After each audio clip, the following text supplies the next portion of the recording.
పరిశుద్ధాత్మ దేవుడు ఒక ప్రత్యేకమైనటువంటి రీతిలో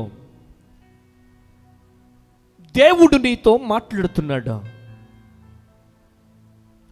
దేవుని సేవకు నీ హృదయం సిద్ధమా? దేవుని సేవకు నీ హృదయం సిద్ధమా అన్న ఒక అంశంతో నా ప్రభువు ఒక ప్రత్యేకమైనటువంటి రీతిలో నీతో మాట్లాడబోతున్నాడు.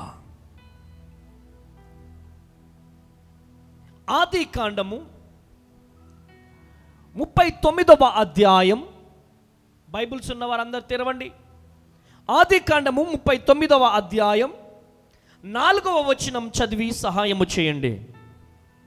యోసేపు మీద మైక్, వేరే మైక్ తీసుకో. యోసేపు మీద అతనికి కటాక్షము కలిగెను. అతనికి కటాక్షము కలిగెను గనుక అతని యొద్ద పరిచర్య చేయవాడెవడును మరియు అతడు తన ఇంటి మీద విచారణకర్తగా అతనిని నియమించి తనకు కలిగినదంతయు అతని చేతికి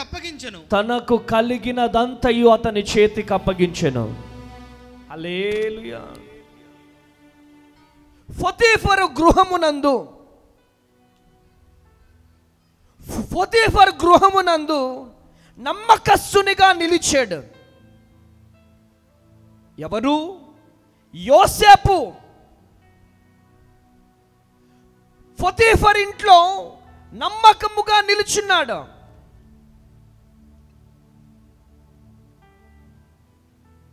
అతని యొద్ద పరిచర్య చేయటము ద్వారా విచారణకర్తగా ఎంపిక కాబడిన యోసేపు. హల్లెలూయా. ఎంపిక కాబడిన యోసేపు, చెరసాలలో అడుగుపెట్టిన యోసేపు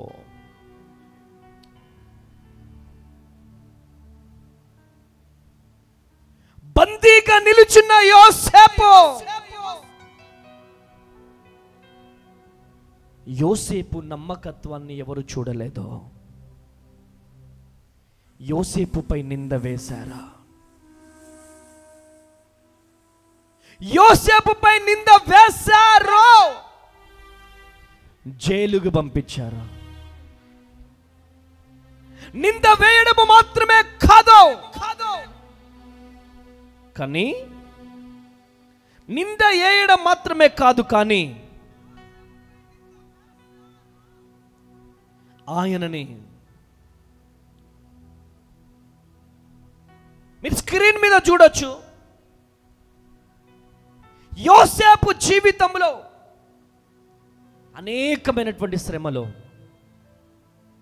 అనేకమైనటువంటి కష్టాలు, కానీ యోసేపు కన్నీళ్లను చూసిన ప్రభువు యోసేపు చరిత్రను మార్చాడు. గట్టిగా చప్పట్లు కొట్టాల, గట్టిగా గట్టిగా. హల్లెలూయా,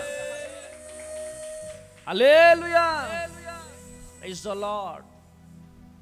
నమ్మకంగా పరిచర్య చేశాడంతే. నన్నెవరు చూసినా చూడకపోయినా నా ప్రభువు నన్ను చూస్తున్నాడనక నమ్మకం యోసేపులో ఉంది. నన్నెవరు చూసినా చూడకపోయినా నా దేవుడు నన్ను చూస్తున్నాడా, నా ప్రభువు నన్ను చూస్తున్నాడా అన్నొక విశ్వాసముతో యోసేపు నిలబడ్డాడు. గట్టిగా చప్పట్లు కొట్టాలి, గట్టిగా చప్పట్లు కొట్టాలి. హల్లెలూయా. కృప కలుగును గాక. Praise the lord. 1వ సమూయేలు గ్రంథం 3వ అధ్యాయం 1 నుంచి 4 వచనాలు చదివి సహాయము చేయండి. బాలుడైన సమూయేలు 1వ సమూయేలు గ్రంథం 3వ అధ్యాయం 1 నుంచి 4. బాలుడైన సమూయేలు ఎదుట యెహోవాకు పరిచర్య చేయుచుండెను. ఆ దినములలో యెహోవా వాక్కు ప్రత్యక్షమగుట అరుదు. ప్రత్యక్షము తరచుగా తటస్థించుటలేదు. ఆ కాలమందు ఏలి కన్నులు మందదృష్టి గలవైనందున అతడు చూడలేక తన స్థలమందు పండుకొని ఉండగా దీపము ఆరిపోవును. సమూయేలు దేవుని మందసమున్న యెహోవా మందిరములో పడుకొని ఉండగా యెహోవా సమూయేలును పిలిచెను. అతడు చిత్తమండి నేనున్నానని చెప్పి ఏలీ దగ్గరకు పోయి, నీవు నన్ను పిలిచితివి కదా, నేను వచ్చానన్నాను. అతడు నేను పిలవలేదు, పోయి పండుకోమని చెప్పగా అతడు పోయి పడుకున్నాడు. యెహోవా మరలా సమూయేలును పిలవగా సమూయేలు లేచి ఏలీ యొద్దకు పోయి చిత్తము నీవు నన్ను పిలిచితివి గనుక వచ్చితిన నేను. అయితే అతడు, నా కుమారుడా నేను నిన్ను పిలవలేదు, పోయి పండుకోనమనెను. అలా దేవుని స్వరం రిలీజ్ అవుతుంది. వస్తున్నాడు నా సేవకుడేమో, నన్ను పిలిచేదని చెప్పి వస్తున్నాడు. సేవకుడి దగ్గరికి వస్తున్నాడు, వెళ్ళిపోతున్నాడు. అయ్యగారు మీరు పిలిచారా? No no no no no, నేను పిలవలేదు. Praise the lord. చూడండి, బాలుడైన సమూయేలు, హల్లెలూయా, ఈ బాలుడైన సమూయేలు బాలుడైన యాజకుడైన ఏలీ ఎదుట యెహోవాకు పరిచర్య చేయుట ద్వారా దేవుని స్వరాన్ని విన్నాడు. గట్టిగా చప్పట్లు కొట్టాల. హల్లెలూయా. ఈ బాలుడైన సమూయేలు దేవుని స్వరాన్ని వినడానికి గల కారణం ఏంటిదో తెలుసా? సేవకుని దగ్గర నమ్మకముగా ఉన్నాడా? హల్లెలూయా. సేవకుని దగ్గర నమ్మకముగా ఉన్నాడు కనుక దేవుని స్వరాన్ని విన్నాడా? హల్లెలూయా. దేవుని స్వరాన్ని వినడానికి గల కారణం ఏంటి? ఎవరు పడితే వాళ్ళు దేవుని స్వరాన్ని వినలేరు. దేవుని స్వరాన్ని వినాలి. ఆమేన్. ఈరోజు నమ్మకమైన పరిచర్య చేసిన సమూయేలుతో దేవుడు మాట్లాడాలనుకున్నాడు. ఒక వ్యక్తితో మరొక వ్యక్తి మాట్లాడాలంటే ఏంటి? మాట్లాడాలి అనిపించాలా?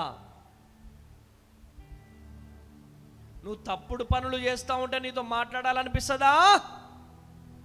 No no no. Praise the lord. దేవుడు సమూయేలుతో మాట్లాడాలనుకున్నాడు. దేవుడు సమూయేలును దర్శించాడు. గట్టిగా చప్పట్లు కొట్టాల, గట్టిగా చప్పట్లు కొట్టాలి. ఎందుకు? అంత చిన్న వయసులోనే సేవకుని మాట వింటున్నాడు. సేవకుని మాట, దైవ సేవకుని మాట విన్నవారు చరిత్ర సృష్టించారు. కొట్టు గట్టిగా చప్పట్లో. హల్లెలూయా, హల్లెలూయా. భగత్ సింగ్ గారు పరిచర్య చేసి అలసిపోయాడంట. అలసిపోతే యేసయ్యని అడిగాడంట, యేసయ్యా నాకు ఆకలి అవుతుంది యేసయ్యా అన్నాడంట. ఏమన్నాడు? నాకు ఆకలి అవుతుంది ప్రభువా, ప్లీజ్ యేసయ్యా నాకు ఆకలి అవుతుంది ప్రభువా అన్నాడంట. ఆకలి అవుతుందా బిడ్డ నీకు? అవునేసయ్యా. అయితే కొంచెం ముందుకెళ్ళి లెఫ్ట్కు తిరిగి రైట్ కొట్టుకో అన్నాడంట. యేసయ్య చెప్పిన మాట విని స్ట్రైట్గా వెళ్ళి లెఫ్ట్కి వెళ్ళాడు. మరి కొంచెం ముందుకు పోగానే రైట్కి వెళ్ళాడు. రైట్కి వెళ్ళగానే అక్కడ ఒక రెస్టారెంట్ కనపడదంట. బాబు వినాల మీరు? ఆమెనండి. ఏం కనపడ్డది? రెస్టారెంట్ కనపడ్డది. ఏసయ్యా ఇక్కడ రెస్టారెంట్ ఉంది ఏసయ్యా అన్నాడంట. అయితే లోపలికి వెళ్ళిపో, లోపలికి వెళ్ళిపోయి అక్కడ ఒక చైర్లో కూర్చో. మళ్ళీ లోపలికి వెళ్ళి కూర్చున్న తర్వాత, ప్రభువా నేను లోపలికి వచ్చేసినాను ప్రభువా, అక్కడొక మెనూ కార్డు ఉంటుంది, ఆ మెనూ కార్డు తీసుకొని చదువు అనగానే chicken biryani, mutton biryani, fish fry, రోటీ అన్నీ ఉన్నాయంట. అయ్యా ఇవన్నీ తినాలంటే నా దగ్గర డబ్బులు లేవంటే, నీకేం తినాలనిపిస్తే అది తినమన్నాడంట. అయితే బక్సింగ్ గారు చక్కగా రోటీ ఆర్డర్ పెట్టాడంట, పప్పు ఆర్డర్ పెట్టాడంట. భయపడుతున్నాడు. ఆర్డర్ పెట్టాడు, ఆర్డర్ వచ్చేసింది. ఆర్డర్ వచ్చిన తర్వాత మరలా అడుగుతున్నాడు, ప్రభువా నా దగ్గర డబ్బులు లేవు ప్రభువా, నా దగ్గర డబ్బులు లేవు, మీరేమో తినమంటున్నారంట. దేవుడు అన్నాడంట, నువ్వు తిను. బక్సింగ్ గారు ఆ రోటీ తినేస్తాడు, చక్కగా కడుపు నిండా తిన్నాడు. చాలా ఇంకేమైనా కావాలా బక్సింగ్? ప్రభువా చాలు ప్రభువా అన్నాడంట. హ్యాండ్ వాష్ చేసుకున్నాడు, వచ్చి కూర్చున్నాడు. బిల్లు కట్టే రిసెప్షన్ దగ్గరికి కౌంటర్ దగ్గరికి వెళ్ళమన్నాడంట. ప్రభువా ఏంటి ప్రభువా నా దగ్గర లేవు కదా ప్రభువా అంటే, దేవుడు అన్నాడు నువ్వు వెళ్ళో. అక్కడికి వెళ్ళి నిలబడగానే ఒక వ్యక్తి వచ్చాడంట. బ్రదర్ బ్రదర్ బ్రదర్ మీరు భక్తి సింగ్ గారు కదా? అవునండి, నా పేరు బ్రదర్ భక్తి సింగ్. బ్రదర్ ఏం చేస్తున్నాను ఇక్కడంటే, భోజనం చేశాను. అయ్యి బాబు నేనుండగా మీరు బిల్లు కట్టడం ఏంటి? నేను కట్టేస్తాను అని చెప్పి ఆయన వచ్చి బిల్లు కట్టేశాడంట. గట్టిగా చప్పట్లు కొట్టాల. హల్లెలూయా. సడన్గా లోపలికి వచ్చేసానండి అంటున్నాడంట ఆయన. అప్పుడు బక్సింగ్ గారు ఏడుస్తూ ఎంత మంచి దేవుడవు ప్రభువా, ఎంత గొప్ప దేవుడవు ప్రభువా, నువ్వు పోషించాలనుకుంటే ఏ విధంగా నన్ను పోషిస్తావు ప్రభువా, గొప్ప దేవుడవు ప్రభువా. గట్టిగా చప్పట్లు కొట్టాలి. హల్లెలూయా హల్లెలూయా. నేను ఈ సాక్ష్యము విన్నప్పుడు షాక్లోకి వెళ్ళిపోయినాను. దమ్ము కావాలా? దేవుని మాట విని ఆ రెస్టారెంట్లోకి వెళ్ళి అడుగు పెట్టడానికి దమ్ము కావాలా? ఆయనకు నచ్చినవి ఆర్డర్ పెట్టడానికి దమ్ము కావాలా? తినడానికి దమ్ము కావాలా? మనం ఏం చేస్తాం? చిన్నబాబు తినిపిస్తా అంటే నువ్వు పోతావు, లేదంటే డాడీ తినిపిస్తా అంటే నువ్వు పోతావు, అనిల్ గారు తినిపిస్తా అంటే పోతావు, ఎవరో ఒకరు స్పాన్సర్ ఉన్నారంటేనే పోతాం మ్యాక్సిమం. కానీ ఎవ్వరు లేకపోయినా దేవుని మాటని పట్టుకొని పోయాడు. కొట్టు గట్టిగా చప్పట్లో హల్లెలూయా. అందుకనే బక్సింగ్ గారు చరిత్ర సృష్టించాడు. దేవుని మాట వింటే బక్సింగ్ గారిని లేవనెత్తిన దేవుడు ఇక్కడున్న మిమ్మలను కూడా లేవనెత్తుతాడు. కొట్టు గట్టిగా చప్పట్లో హల్లెలూయా. ఎహెచ్కేలు గ్రంథం 45వ వచనం, 45వ అధ్యాయం. ఎహెచ్కేలు గ్రంథం 45వ అధ్యాయం 4వ వచనం చదివి సహాయము చేయండి. యెహోవాకు పరిచర్య చేయుటకై ఆయన సన్నిధికి వచ్చి పరిచర్య చేయుచున్న యాజకులకు ఏర్పాటైన ఆ భూమి ప్రతిష్ఠిత స్థలముగా ఎంచబడును. అది వారి ఇండ్లకు నివేశమై పరిశుద్ధ స్థలమునకు ప్రతిష్టముగా ఉండును. మందిరములో పరిచర్య చేయుచున్న లేవీయులు ఇల్లు కట్టుకొని నివసించున్నట్లు 25,000 కోలకర్రల నిడివియు 10,000 కోలకర్రల వెడల్పును గల యొక్క ప్రదేశమును. గట్టిగా చప్పట్లు కొట్టాల. అరే చప్పట్లు కొట్టమన్నప్పుడు ఏం చేయాలా? గట్టిగా గట్టిగా హల్లెలూయా హల్లెలూయా. దేవుని పరిచర్య చేయుట ద్వారా వారు ఇళ్లను గృహాలు నిర్మించుకున్నారు. దేవుని పరిచర్య చేయకపోతే వారికి గృహాలు వచ్చేవి కావు. ఆమేనండి. అంతటి ధన్యత ఎక్కడి నుంచి చెప్పండి? అంతటి ధన్యత ఎక్కడి నుంచే? దేవుని సన్నిధిలో పరిచర్య చేయడము దగ్గర నుంచి. లేకపోతే లేవీయులకు అటువంటి ధన్యత లేదు. ఆమేనండి. లేవీయులకు అటువంటి ధన్యత లేదు. But I mean to say, నేనేమని చెబుతున్నానంటే, దేవుని మందిరములో ఒక్క ఇటిక మోసిన వారిని దేవుడు దీవిస్తాడు. గట్టిగా చప్పట్లు కొట్టాలి. హల్లెలూయా. ఈ లేవీయుల జీవితములో దేవుడు ఒక అద్భుతం జరిగించాడు. గృహాలు నిర్మించుకునే అవకాశం ఈ లేవీయులు పొందుకున్నారు. ఆమేనండి. ఆయన పరిచర్యలో ఉండే పవర్ అదే. హలో, కోట్ రుమాల్ మాట చెప్తున్నాను, రాసి పెట్టుకో. ఆయన మందిరంలో ఒక్క పని చేసిన ఆయన గుండెలో పెట్టుకుంటాడు. కొట్టు గట్టిగా చెప్పట్లా. హల్లెలూయా. ఎక్కడ పెట్టుకుంటాడో? గుండెల్లో పెట్టుకుంటాడు. ఆయన విడిచిపెట్టే దేవుడు కాదా? నువ్వు దేవుని మందిరములో ఉండి పరిచర్య చేస్తున్నావంటే ఆయన గుండెలో ఉన్నావు. నువ్వు ఆయన గుండెలో ఉంటే అడే బ్యూటీ. నువ్వు యేసయ్య గుండెలో ఉంటావు. పరిచర్య చేసిన వారిని లేవీయులు దీవించబడడానికి గొప్ప కారణం. లేవీయులు ఆశీర్వదించబడడానికి కారణం,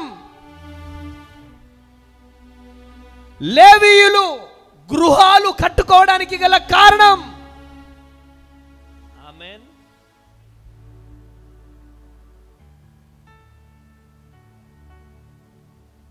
హల్లెలూయా. లేవీయులు గృహాలు కట్టుకోవడానికి గల కారణం వాళ్ళు దేవుని పరిచర్య చేశారు కాబట్టి. కొట్టు. నీ పిల్లలను దేవుడు దీవిస్తాడు. నీ పిల్లల పిల్లలను దేవుడు దీవిస్తాడు. నా దేవుడు అన్యాయస్తుడు కాదు.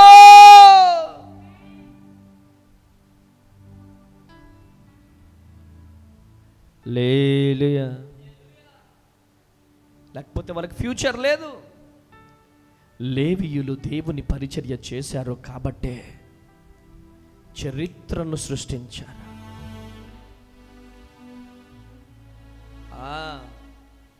చిన్న రేకుల షెడ్డులో ఉండేవాళ్ళం బూడిదిగడ్డ బస్తీలో. చిన్న రేకుల షెడ్డు. వర్షం వచ్చిందంటే చాలు, ఎక్కడున్నా వెళ్ళిపోవాలా. మొత్తము వర్షముతో నిండిపోయేది. ఎక్కడున్నా కానీ వెళ్ళిపోవాలా.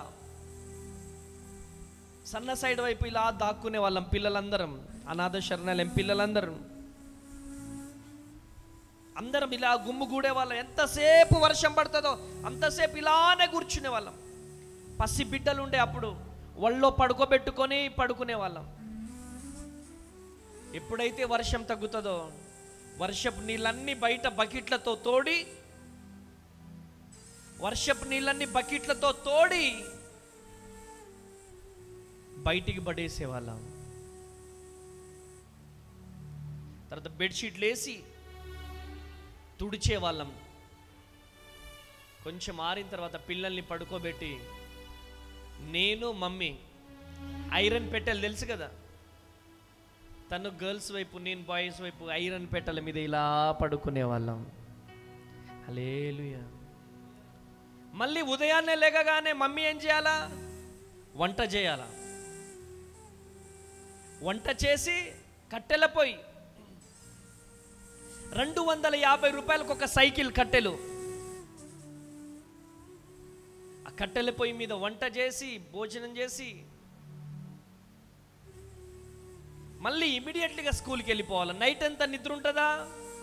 వర్షానికి నైట్ అంతా నిద్ర ఉండదు. మళ్ళీ మధ్యాహ్నం లంచ్ ఏం తీసుకెళ్ళకపోయేది. నేను వెళ్ళి ఒక 10 రూపాయలు పానీపూరి తినిపించి మళ్ళీ స్కూల్లో డ్రాప్ చేసి వచ్చేసేవాడిని. అది మా జీవితం. చిన్న రేకుల షెడ్డులో ఉన్నాం. ఇల్లందులో మ్యారేజ్ సర్టిఫికేట్ కోసమని నేను మమ్మీ రిజిస్టర్ ఆఫీస్కి వెళ్ళినాం. వెళ్ళి వస్తున్నటువంటి టైంలో ఇదే ప్రాంగణం ముందు, ఇదే బోర్డు ముందు, మన చర్చి బోర్డు ముందు, ఇదే అనాథ శరణాలయం ముందు ఫ్యాషన్ బైక్, నా బైక్ ఆగిపోయింది అక్కడే. ఇదంతా అడవి. ప్లగ్గు పాడైందా అని చెప్పి ప్లగ్గు తీసి తుడుస్తున్నాను, రోడ్డుకేసి రాకుతున్నాను, ఊదుతున్నాను, పెడుతున్నాను, స్టార్ట్ అవ్వట్లే. కొట్టి అలసిపోయి మూల కూర్చున్నా. సడన్గా దేవుడు వెలుగు చూపించాడు. మమ్మీ దగ్గరికి వెళ్ళి, చిన్న నీకేమైనా వెలుగు చూపించాడంటే మమ్మీ అక్కడే మోకరించి రోడ్డు పక్కన ఈ రోడ్డు అవతల పక్క మోకరించి ప్రార్థన చేస్తుంది.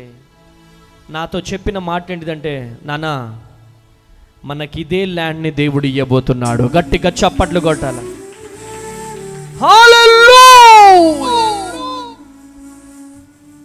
ఇదే ల్యాండ్ని దేవుడు మనకి ఇవ్వబోతున్నాడు.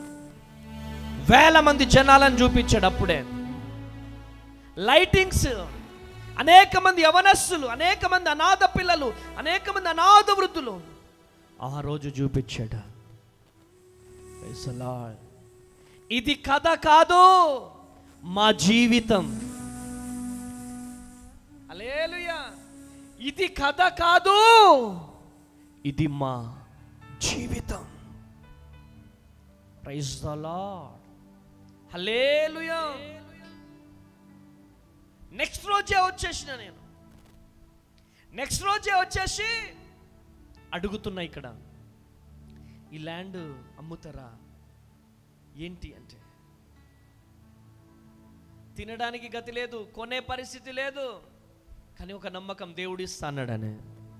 హల్లెలూయా. అదంతా అడవి. వెళ్ళి ఇలా నడుచుకుంటూ ఇప్పుడు ప్రేయర్ టవర్ కట్టబడ్డది కదా, ఆ కట్టబడిన స్థలం దగ్గరే వేప చెట్టు ఉండేది. ఆ వేప చెట్టు కిందికి వెళ్ళి నిలువు మోకాలేసి 2 చేతులెత్తి ప్రార్థన చేసిన, ప్రభువా ఈ స్థలం నాకు ఇచ్చేసినందుకు వందనాలు. కొట్టు గట్టిగా చప్పట్లు. ఇవ్వు యేసయ్యా, నో, నాకు ఇచ్చేసినందుకు వందనాలు యేసయ్యా. హల్లెలూయా. అద్భుతమైనటువంటి రీతిలో నేను వెళ్ళినాను. నాన్న దేవుడు మనకి ఇవ్వబోతున్నాడు అని చెప్పినాను. మరలా శరణాలయంలో ఉన్న పిల్లలందరినీ తీసుకొచ్చాను. కొంచెం ప్రేయర్ పవర్ కావాలని. మీరు చూడొచ్చు, అందరూ నిలువు మోకాలేసి రౌండ్ ప్రేయర్ చేసి మోకరిస్తాం అక్కడ. ఇదే స్థలంలో యేసయ్య ఈ ల్యాండ్ మాకు ఇచ్చేసినందుకు వందనాలు. హల్లెలూయా. నిలువు మోకాలేసి ప్రార్థన చేసినాం. అద్భుతమైనటువంటి రీతిలో ఆ రేకుల షెడ్డు ఖాళీ చేయమన్నారు.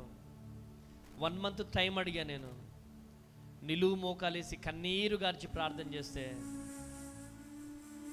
మా కన్నీళ్ళని చూశాడు దేవుడు. ఒక భార్య భర్తలను పంపించి దేవుడు మాకు ప్రేరేపణిస్తున్నాడని చెప్పారు. గట్టిగా చప్పట్లు కొట్టండి. హల్లెలూయా. ఆ దంపతులు ఇద్దరు ఇది కొనిచ్చారు. ఇంత గొప్ప ప్రాంగణము, చిన్న రేకుల షెడ్డులో ఉన్నాం. చిన్న రేకుల షెడ్డులో ఉన్న మమ్ములను దేవుడు ఈ స్థితికి తీసుకురావడానికి గల కారణం ఏంటిదో తెలుసా? నేను గొప్ప వంశంలో పుట్టిన వాణ్ణి కాదు. ఏ దిక్కు లేనోని నేను, తల్లి తండ్రి లేని అనాథని నేను, ఏ దిక్కు లేని వాడని నేను, ఆకలికి అలమటించిన వాడను నేను. అలాంటి నన్ను ఈ ప్రాంగణం మొత్తం నా చేతికిచ్చి నువ్వు నడిపించు బిడ్డా నడేసయ్యా. ఆమేన్. హల్లెలూయా. నువ్వు నడిపించు బిడ్డ, నువ్వు నమ్మకంగా ఉన్నావు. ఎక్కడి నుంచి ధన్యత? ఎక్కడి నుంచి ధన్యత? దేవుని సేవకు మన హృదయం ఇస్తే ఆయన మన కొరకు తన హృదయాన్ని తెరుస్తాడు. కొట్టు గట్టిగా చెప్పండి. హల్లెలూయా. దేవుని సేవకు మన హృదయాన్ని ఇస్తే ఆయన హృదయాన్ని తెరుస్తాడు. చిన్న రేకుల షెడ్డులో ఉన్న మమ్ములను ఈ భవనంలోకి దేవుడు చేర్చాడు. గట్టిగా చప్పట్లు కొట్టాడు. చిన్న రేకుల షెడ్డు, చిన్న రేకుల షెడ్డులో నుంచి ఈ భవనంలోకి దేవుడు మమ్మల్ని చేర్చాడంటే కేవలం ఆయన కృప, ఆయన దయ, ఆయన దయ. ఎస్, ఎవరు నమ్మినా నమ్మకపోయినా హేమచంద్రాపురం ప్రజలందరికీ తెలుసు, కారుకొండ రామవరం ప్రజలందరికీ తెలుసు, స్థానిక కొత్తగూడెంలో ఉన్న దైవ సేవకులందరికీ తెలుసు. ఎవరు అవునన్నా కాదన్నా ఇది కథ కాదు, ఇది మా జీవితము. కొట్టు గట్టిగా చెప్పలో. హల్లెలూయా, హల్లెలూయా. ఎందుకు ఈ మాటలు నేను చెబుతున్నానంటే దేవుని పరిచర్య చేస్తున్నాము కాబట్టే ఈ మందిరము, ఈ భవనాలు కట్టగలిగాం. లేకపోతే మాలో ఏ యోగ్యత లేదు. ఈ యోగ్యతనిచ్చింది ఎవరు అంటే నజరేయుడైన యేసుక్రీస్తు దేవుడు. గట్టిగా చప్పట్లు కొట్టాలి. గట్టిగా హల్లెలూయా, హల్లెలూయా.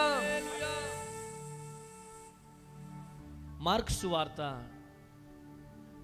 సువార్త 1వ అధ్యాయం 13వ వచనం చదివి సహాయము చేయండి. మార్కు సువార్త 1వ అధ్యాయం 13వ వచనం చదివి సహాయం చేయగలరా? హల్లెలూయా. కృప కలుగునుగాక. Praise the lord, praise the lord. మార్కు సువార్త 1వ అధ్యాయం 13వ వచనం. ఆయన సాతాను చేత శోధింపబడుచు, ఆయన సాతాను చేత శోధింపబడుతున్నప్పుడు అరణ్యములో 40 దినములు, అరణ్యములో 40 దినములు అడవి మృగములతో నుండెను. మరియు దేవదూత ఆయనకు పరిచర్య చేయుచుండిరి. హల్లెలూయా, హల్లెలూయా.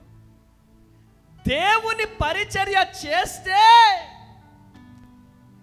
యేసు ప్రభువుకు కూడా దేవుని దూత వచ్చి పరిచర్య చేస్తుంది. కొట్టు గట్టిగా, కొట్టు గట్టిగా చెప్పండి. సాతాను చేత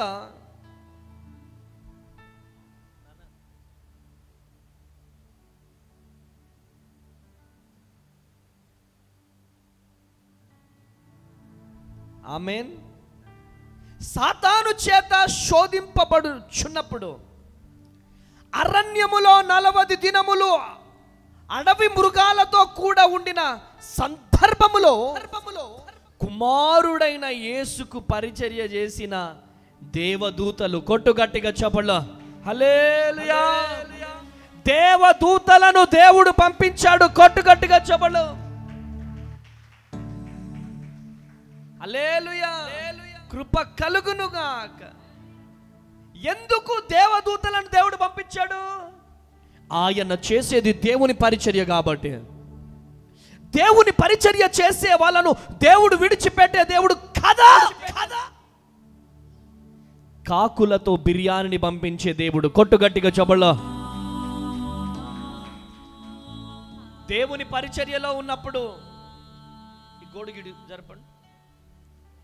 దేవుని పరిచర్యలో ఉన్న వారికే సాతాను శోధిస్తూ ఉంటాడు. అమ్మా వినపడుతుందా తల్లులో? అంటే నేను కనబడట్లే, మీకు వాక్యం ఎట్లా అర్థమవుతుంది? ముందుకొచ్చి కూర్చోగలరా యేసు నామంలో?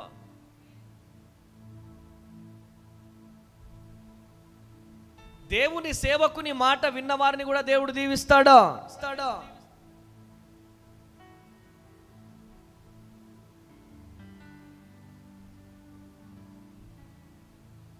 హల్లెలూయా.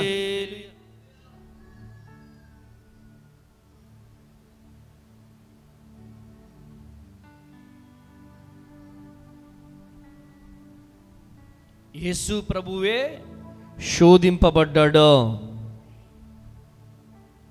సాతాను చేత శోధింపబడ్డాడని రాయబడింది ఈడ. ఆఫ్టర్ ఆల్ నువ్వెంత నేనెంత?